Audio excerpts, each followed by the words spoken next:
तो इनके लिए बहुत ज़्यादा मुश्किल नहीं हुई, क्योंकि भाजपा इनसे पहले से भी संपर्क में थी जी। अब इसके आगे जो वर्तमान परिस्थिति बनी है उसमें 10 साल पर 10 साल के बाद बदलता है, क्योंकि भरोसा ही नहीं कि किस पार्टी में रहेंगे, किस पार्टी में नहीं रहेंगे। अब 2014 में लड़े थे वो भी बीजेपी से, 2019 में कांग्रेस से लड़े, बीजेपी ने नहीं दिया। तो यहाँ SC/ST कहा जाता है कि निर्णायक भूमिका में तो है ही। सबसे बड़ा मुद्दा यहाँ है पलायन का और किसानी सटा हुआ है, बांग्लादेश से बल से सटा हुआ है। तो ऐसी स्थिति में इसका महत्व बहुत बढ़ जाता है। पनोरमा ग्रुप, जो सोचता है वो करता है। नमस्कार, भारत लाइव देख रहे हैं आप, और ये महाभारत 2024 है, जहां पर महाभारत 2024 के अखाड़े में अलग अलग लोकसभा क्षेत्रों से कौन कौन से पहलवान इस बार पहलवानी करते हुए दिखेंगे, इस पर हम चर्चा करते हैं। एक बार फिर से आ गए हैं चर्चा में। इस बार होगा पूर्णिया लोकसभा क्षेत्र की बात। पूर्णिया में आप सबको पता है कि प्रणाम पूर्णिया के एक अभियान के तहत पप्पू यादव निकले हुए हैं, और पप्पू यादव अलग अलग क्षेत्रों में घूमकर पूर्णिया के लिए फील्डिंग करते हुए दिख रहे हैं। पूर्णिया में पप्पू यादव क्या अपनी छाप छोड़ पाएंगे, या फिर पूर्णिया में जदयू के जो सिटिंग सांसद हैं संतोष कुशवाहा, वो एक बार फिर से रिपीट होंगे। आपने देखा होगा कि सीमांचल मीट के दौरान हमारे संपादक नमन मिश्रा सर और संतोष कुशवाहा के बीच किस तरीके से हॉट टॉक हुई थी, और संतोष कुशवाहा को लेकर के जो नाराजगी पूर्णिया की जनता में दिखी थी, वो स्टेज के पीछे भी, स्टेज के सामने भी दिखाई दे रहा था।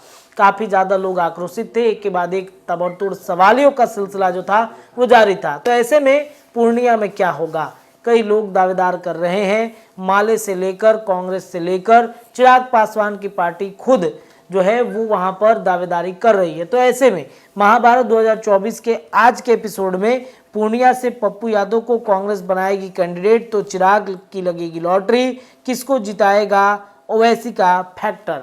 चलिए जान लेते हैं। पप्पू यादव तो कांग्रेस से लड़ेंगे, ये संभावित है। बाकी लोगों का क्या होगा पूर्णिया में बाबा? संतोष कुशवाहा क्या फिर से दोबारा रिपीट होंगे? अगर होते भी हैं तो जीतेंगे कि नहीं जीतेंगे? देखिए, पूर्णिया जो है वो कहा जाता है कि सीमांचल की राजधानी है जी। इसके कई पौराणिक बातें हैं और कई तरह की ऐसी बातें हैं जिसको फोकस रखना पड़ता है। और फोकस रखने पर आपको एक ही बात नज़र आएगी कि यहाँ का जो जातीय समीकरण है, यहाँ से जो जीतते आ रहे हैं उम्मीदवार, एक लंबे समय से लगभग 3 दशक तक यहाँ भारतीय जनता पार्टी अपना कोई भी कैंडिडेट नहीं दे पाई थी, नहीं जीत पाई थी, और कांग्रेस का यहाँ दबदबा रहा था। बिल्कुल। इसके साथ साथ आपको बता दें कि जो यहाँ का समीकरण हम बनाने जाएंगे, बताएंगे उस पर, उससे पहले हम आपको बता दें कि पूर्णिया एक ऐसा स्थान है जहाँ 1947 की आज़ादी के बाद हर वर्ष 14 तारीख की रात, यानी 15 तारीख को 12 बज के जब 5-6 मिनट होता है, 7 मिनट पर, वहाँ हर साल तिरंगा फहराया जाता है।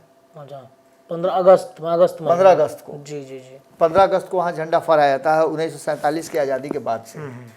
इसका मतलब है कि यहाँ का महत्व और बढ़ जाता है। अगर जातीय समीकरण की बात करें तो ये रिजर्व नहीं रहते हुए भी अपने आप में रिजर्व है, क्योंकि यहाँ SC/ST की संख्या जो है वो निर्णायक भूमिका में है, और 50% से ज़्यादा SC/ST की संख्या है। अच्छा अच्छा जी। और यही वहाँ के जीत हार का निर्णय करते हैं। आपने संतोष कुशवाहा की बात की, तो संतोष कुशवाहा देखिए, जैसे नहीं कहा जाता है कि आग में तप कर सोना निकलता है, वैसे ही 2014 में जब पूरी तरह से भारतीय जनता पार्टी और नरेंद्र मोदी का ऑरा चल रहा था, तब संतोष कुशवाहा वहाँ से जीत करके आए थे 2014 में जी। और नीतीश कुमार की प्रतिष्ठा उन्होंने बचाई थी। नालंदा और ये पूर्णिया 2 सीट था। इसके बाद 2019 में जब स्थिति, अच्छा इनका भी कहानी बड़ा अजीब है। संतोष कुशवाहा का विधायक का चुनाव कहाँ से लड़ना चाहते थे, कहाँ से लड़े। जब ये RJD से लड़ना चाहते थे तो भाजपा इन पर दबाव बनाना शुरू की, लास्ट में जदयू में गए। मैंने बहुत सारा खेल इनके साथ हुआ। 2019 के चुनाव की बात करें तो 2019 में, चूंकि 2014 में बेहतर प्रदर्शन था, तो 2019 में भी इनको मौका दिया गया। इस बीच में आपको पता ही है कि नीतीश कुमार पाला बदल चुके थे जी। तो इनके लिए बहुत ज़्यादा मुश्किल नहीं हुई, क्योंकि भाजपा इनसे पहले से भी संपर्क में थी जी। अब इसके आगे जो वर्तमान परिस्थिति बनी है उसमें 10 साल पर दसा 10 साल के बाद बदलता है। हमारे यहाँ कहते हैं भोजपुरी में कि दसा 10 साल के बाद बदलता है। 10 साल में संतोष कुशवाहा का, हालांकि उनका दावा बहुत सारा है, पुल बनाए, पुलिया बनाए, प्लान बनाए, ठिकान बनाए, वहाँ पे बाबा एक चर्चा है कि पलायन कर जाते हैं वहाँ के सांसद। वही मेन बात जी। क्या हुआ क्या नहीं हुआ, कितनी परियोजनाएं वहाँ लागू हुई, ये तो केंद्र की और राज्य सरकार की योजनाएं। इन योजनाओं को घूमते फिरते वहां पहुंचना है, हर क्षेत्र में पहुंचना है। आपका उसमें योगदान कितना है? तो जनता का कहना यह है कि यहाँ जिस तरह से लोगों का पलायन हो रहा है, वैसे ही हमारे सांसद का भी पलायन हो गया है। मुझे याद आ रहा, सीमांचल मीट जब हुआ था तो सीमांचल मीट में इनसे भारत लाइव की टीम संपादक नमन मिश्रा जी खुद मौजूद थे। उन्होंने प्रश्न किया था तो बड़ा असहज हो गए थे, क्योंकि जनता को लगातार जनता इन्हें खोज रही है और ये जनता को कभी नहीं खोजते हैं, सिर्फ चुनाव में आते हैं और इस समीकरण के आधार पर डर दिखा करके जीत जाते हैं। इस बार परिस्थितियां बदली हुई हैं, कई चेहरे यहाँ हैं। उदय सिंह उर्फ पप्पू सिंह भारतीय जनता पार्टी से तो कभी कांग्रेस से, यानी इधर से उधर होने के कारण उनके चीजें बदल रही हैं, क्योंकि भरोसा ही नहीं कि किस पार्टी में रहेंगे, किस पार्टी में नहीं रहेंगे। अब 2014 में लड़े थे वो बीजेपी से, 2019 में कांग्रेस से लड़े, बीजेपी ने नहीं दिया। तो ऐसी स्थिति में आप समझ सकते कई लोगों की कुर्बानियां हुई, 5-5 लोगों की कुर्बानी हुई, उसमें ये भी कुर्बान हो जाते तो इनके लिए आगे का रास्ता तय था। लेकिन संयोग से ये अड़ गए और ये चुनाव लड़े। अंतिम समय में कांग्रेस ने इनको पूर्णिया से उतारा, लेकिन चुनाव 2 लाख के करीब से हार गए। इससे पहले 2014 वाला भी 1 लाख के करीब से हारे थे। सबसे बड़ी बात है कि यहाँ जातीय समीकरण की अगर बात करें तो ये तस्लीमुद्दीन वगैरह का भी हिसाब रहा है। इसके साथ साथ पप्पू यादव की गढ़ भी रही है। जब पप्पू यादव अपने पूरे उठान परवान पर थे तब यहाँ पप्पू यादव का जलवा था। इस बार फिर से पप्पू यादव वहाँ प्रणाम पूर्णिया कर रहे हैं। प्रणाम पूर्णिया कर रहे हैं। पप्पू यादव की बात करें तो 1991, 96, 99 लगातार वो जीतते रहे, लेकिन 91 वाला चुनाव बड़ा दिलचस्प था। उस चुनाव में बड़ी हिंसा हुई थी, इस कारण से चुनाव कैंसिल कर दिया गया था। तो पप्पू यादव को फिर से चुनाव लड़ना पड़ा था। यहाँ SC ST कहा जाता है कि निर्णायक भूमिका में तो है ही। सबसे बड़ा मुद्दा यहाँ है पलायन का और किसानी का। कृषि क्षेत्र भूमि है, लेकिन किसानों को जो उचित चाहिए हर बार मुद्दा बनता है, लेकिन किसानों के साथ न्याय नहीं हो पाता। और इसी वजह से जो राहुल गांधी की यात्रा थी वो पूर्णिया में ज्यादा दिन तक रुकी है, किसानों से बातचीत करते हुए दिखे हैं पूर्णिया में। दूसरा सबसे महत्वपूर्ण बात है कि देखिए इसका महत्व और बढ़ जाता है कि जब जब सीमांचल को विशेष राज्य का या कहा जाए तो स्पेशल राज्य बनाने की जब बात चल रही है, जब केंद्र शासित प्रदेश बनाने की बात होती है, तो केंद्र शासित प्रदेश बनाने में जो एक छोटा सा एरिया छांटा जाता है उसमें पूर्णिया को भी छांटा जाता है और पूर्णिया को कहा जाता है कि उप राजधानी बनाने की बात चल रही है। हालांकि बंगाल के भी बहुत सारे क्षेत्र, चूंकि बंगाल भी इससे सटा हुआ है, तो पश्चिम बंगाल को लेकर के भी बहुत ज्यादा नजदीकियां रहती है। नेपाल के बगल से सटा हुआ है, बांग्लादेश के बगल से सटा हुआ है, तो ऐसी स्थिति में इसका महत्व बहुत बढ़ जाता है। दूसरा सबसे महत्वपूर्ण बात कि करीब यहाँ मैंने बताया पहले बताया कि 3 दशक से ज्यादा समय जो है वहां से कांग्रेस का कब्जा रहा। महाभारत काल से भी पूर्णिया को जाना जाता है। अच्छा, महाभारत काल से भी। पांडवों का जब यात्रा चल रहा था तो यहाँ पौंड्री जनपद है, उसी के नाम पर पूर्णिया नाम पड़ा है। तो इसका भी एक महत्वपूर्ण स्थान है। अब जो मेन इसमें चीज है कि आखिर वहां से कौन आएगा, जीतेगा। तो देखिए वर्तमान सांसद हैं वो तो ऑलरेडी मैदान में है, दोनों तरफ वो पैर रखे हुए हैं, इस नाव पर भी है उस नाव पर भी है। तो दूसरी तरफ पप्पू यादव इस बार मैदान में उतर गए हैं और पप्पू यादव ये समझ चुके हैं और कांग्रेस भी ये समझ चुकी है कि पप्पू यादव को अपने साथ सटाना जरूरी है, क्योंकि अगर बिहार में एग्रेसिव राजनीति करनी है तो पप्पू यादव को रखना पड़ेगा। वोकल है, कई वर्षों से, कई चुनाव से लगातार प्रयास हो रहा है कि पप्पू यादव भी प्रयास कर रहे हैं, कांग्रेस भी प्रयास कर रही है कि कांग्रेस में आ जाए। इस बार संभावना ये व्यक्त की जा रही है कि कहीं ना कहीं उनकी पत्नी रंजिता रंजन है, उनकी पहल के बाद जो बेहतर संबंध बने हैं प्रियंका गांधी वगैरह से और यात्रा में लगातार रही हैं, उनको राज्यसभा भेजा गया। राज्यसभा में आप देखिएगा तो मुखर होकर के बोलती भी हैं। इन सभी बातों को लेकर के कहीं ना कहीं विचार करना शुरू कर चुकी है कांग्रेस और पप्पू यादव को इस बार हो सकता है कि हाथ कांग्रेस साफ के पर टिकट से टिकट लड़ना पड़े। और ये अगर ऐसा होता है तो आप मान के चलिए कि पुराने वाले पप्पू यादव एक बार फिर से फन में लौटेंगे। परिणाम क्या होगा ये हम नहीं बता रहे हैं, जी लेकिन पप्पू यादव को टक्कर देने के लिए संतोष कुशवाहा पहले से मौजूद हैं। मौजूद है। इसके अलावा उदय सिंह जो है, जानकारी मिली है, हमारे संपादक नोहन मिश्रा जी आ रहे थे दिल्ली से, तो पप्पू यादव भी वहाँ मौजूद थे। पप्पू यादव ने माफ कीजिए पप्पू सिंह ने उस दौरान अपने कहा जा रहा है कि व्यक्त किया था कि चुनाव लड़ने के लिए वो नहीं चाहते थे, लेकिन फिर भी चुनाव लड़ना पड़ेगा। मालूम हो रहा है कि कांग्रेस भी छोड़ दिया है, अब भाजपा में भी नहीं है, अब वो जनसुराज का झंडा लेकर के चल रहे हैं। खैर, इन सारी बातों के साथ साथ अब आपको एक बता दें कि यहाँ जो सबसे महत्वपूर्ण बात है वो संतोष कुशवाहा के बाद पप्पू यादव, उदय सिंह पप्पू, इसके अलावे वहाँ 2-3 नाम और आ रहे हैं। चूंकि ये सीमांचल का क्षेत्र है तो आप समझ सकते हैं कि भले ही ये कहा जाए कि मुस्लिम यहाँ आबादी बहुत ज़्यादा नहीं है, लेकिन 30% मुस्लिम कहीं ना कहीं एक निर्णायक भूमिका में होते हैं। बिल्कुल। तो यहाँ AIMIM का भी अपना एक वर्चस्व है। भले ही विधानसभा में AIMIM बहुत अच्छा नहीं कर पाई हो, लेकिन लोकसभा में वो अपना उम्मीदवार जरूर देगी।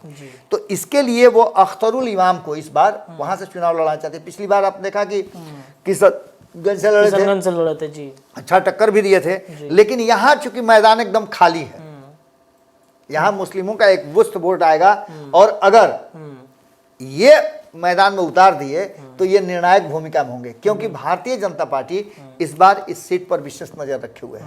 संतोष कुशवाहा का जो एंटी इनकम्बेंसी लागू होगा, उसके जगह पर यह सीट हो सकता है कि चूंकि यहाँ पर हमने SC ST की बात की, दलितों की संख्या अच्छी खासी 55% है, और ओवैसी फैक्टर अगर काम कर जाएगा तो यहाँ चिराग पासवान सबसे उपयुक्त उनकी पार्टी और उम्मीदवार घोषित होता है जी। क्योंकि दलितों का वोट एक मुश्त जो है वो चिराग पासवान की तरफ जा सकता है। और ऐसी स्थिति में ये मुस्लिम वोटर जो हैं वो अगर राष्ट्रीय जनता दल या फिर कांग्रेस या MIM, अगर कांग्रेस, देखिए लड़ाई तो सीधी आपको भारतीय जनता पार्टी बनाम राष्ट्रीय जनता दल होना है या कांग्रेस होना है। अगर कांग्रेस के से पप्पू यादव खड़ा होते हैं तो निश्चित रूप से चिराग पासवान को वहां दे करके दलित वोटरों को अपने तरफ आकृष्ट करना बहुत जरूरी है, क्योंकि मुस्लिम वोटरों को तो आप समझ ही रहे हैं कि अगर उधर शिफ्ट हुए AIMIM खड़ा होगा तो उसमें वोट काटेगा ही काटेगा। तो चिराग पासवान यहाँ सबसे उपयुक्त जो है वो फैक्टर हो सकते हैं, और उनके लिए कई नाम हैं, जैसे संजीव मिश्रा। अब संजीव मिश्रा के बारे में आप जानना चाहेंगे कौन है संजीव मिश्रा? तो संजीव मिश्रा किसी पहचान के मोहताज नहीं है। पलायन करते हुए पूर्णिया, और पूरी तरह से छत विछत पूर्णिया जो सांसद नहीं कर पाए, उसके लिए उन्होंने जो सबसे जरूरी जो चीज थी उन चीजों को लागू किया है। पैनोरमा ग्रुप के अंतर्गत उन्होंने वहां के लोगों को रोजगार दिया है। पूर्णिया को सजाने संवारने में उसका योगदान बहुत अच्छा है। इसके बाद वहाँ स्वास्थ्य शिक्षा की बात करें तो शिक्षा के लिए उन्होंने कई ऐसे तैयारियां की है। और बाबा एक बात ये है कि ये बिहार के अंबानी के नाम से वो काफी ज्यादा बिल्कुल बिल्कुल। तो उन्होंने अपने सारे जो नौकरी पेशा अच्छा खासा लाइफ स्टाइल था सब त्याग करके पूर्णिया में आए हुए हैं। उनका ऐसा उम्मीदवारी का कोई नाम नहीं है, लेकिन जनता वहां से, लोग वहां से चाहते हैं कि संजीव मिश्रा जैसे जो लोग हैं जिन्होंने अपने आप को अपनी जन्मभूमि अपने क्षेत्र के लिए समर्पित कर दिया है, ऐसे लोगों के उम्मीदवारी के लिए जनता कहीं ना कहीं डिमांड कर रही है। आप देखते होंगे उनके जो भी कार्यक्रम होते हैं उसमें भारी संख्या में हुजूम जुटता है। बिल्कुल बिल्कुल। एक वो बरियार पत्रकार है, उनका चैनून भी छीना जाता है, मजबूत पत्रकार, तो उनका चैनून भी छीना जाता है। और भी कई बातें हैं। अभी हाल फिलहाल में आपने देखा होगा कि चिराग पासवान भी पूर्णिया का दौरा किए थे, जिसमें इतनी भीड़ थी कि क्या कहा जाए।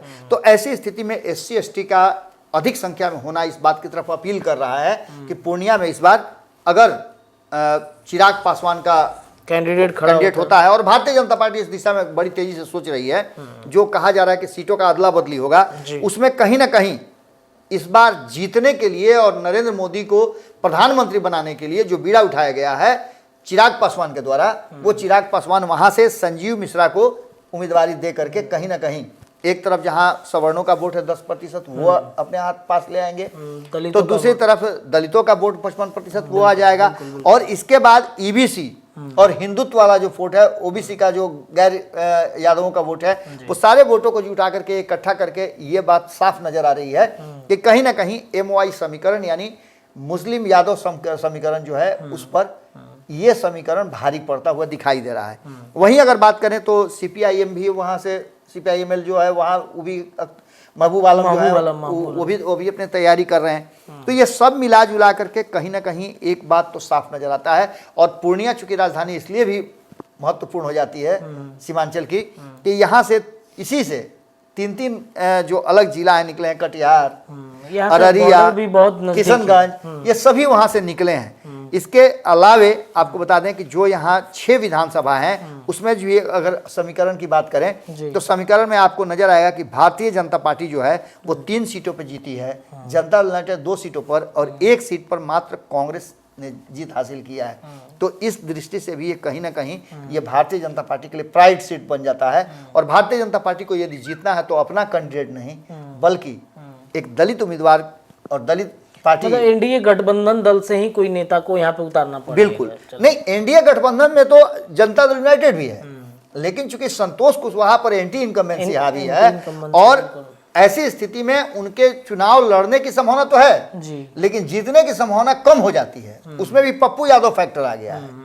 पप्पू यादव आप जहां देखिए वहां संतोष कुशवाहा को रगड़ रहे हैं जी, उनके काम का लोगों से हिसाब किताब मांग रहे हैं, लेकिन चिराग पासवान जिस तरह के विजन के साथ चल रहे हैं इसलिए वहां चिराग पासवान का कहीं ना कहीं लगता है कि दबदबा है ज्यादा रहेगा और भारतीय जनता पार्टी इस दिशा में सोच सकती है। देखिए महाभारत 2024 में पूर्णिया सीट पर दावेदारियां तो कई हैं, तो क्या एनडीए गठबंधन दल में शामिल चिराग पासवान की पार्टी को बड़ा मौका वहां पे मिलेगा? पप्पू यादव भी हैं, कांग्रेस भी लड़ाई में पीछे नहीं है। ऐसे में 2024 में लोकसभा चुनाव में एनडीए गठबंधन के लिए अपनी लड़ाई लड़ना थोड़ी सी मुश्किल पूर्णिया गठबंधन में होती हुई दिख रही है। इस चर्चा में इतना ही, लेकिन महाभारत 2024 लगातार जारी है अलग अलग लोकसभा क्षेत्रों की। धन्यवाद। पनोरमा ग्रुप, जो सोचता है वो करता है। अगर ये वीडियो पसंद आई और वह बिहार के राजनीति और बिहारियत से सरोकार रखेनी तो सब्सक्राइब बटन दबा के चैनल के सब्सक्राइब कर ली। ओजे एगो घंटी बा, ओकरा बटन दबा देला से कुल सटीक और मारक खबर रुआ मुफ्त में मिल जाई। अगर रुआ पत्रकारिता के हमनी के नया प्रयोग में सहयोग कर चाहतानी तो ज्वाइन बटन दबा दी। पेटीएम नंबर नोट कर ली 9386816700। धन्यवाद।